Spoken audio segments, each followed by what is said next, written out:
The gap between the very richest and the rest of us is getting bigger. Why? A common belief is that it's good for us all if a small group of people earn an enormous amount of money. The theory is that their wealth trickles down to the rest of us. But this is a myth. In reality, money is sucked up from all of us into the pockets of a very small group of people. How does this happen? One reason is the way that money is created. Right now, almost all of the money in our economy is created by banks when they make loans. Now, most people assume that when banks make loans, they're lending out someone else's savings. But they're not. Instead, when somebody takes out a loan, banks create new money electronically by typing numbers into their account. 97% of all the money in our economy is created in this way, as people take out loans from banks. The more loans people take, the more debt there is, and the more money there is.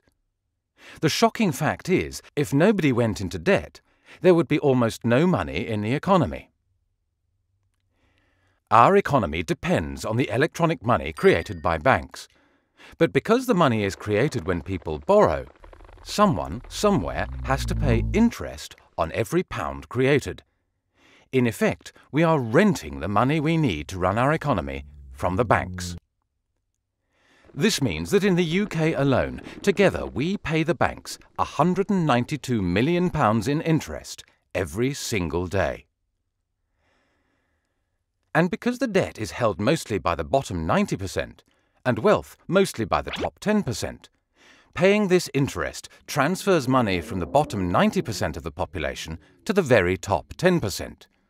It sucks wealth and income from the rest of us up to the very lucky few.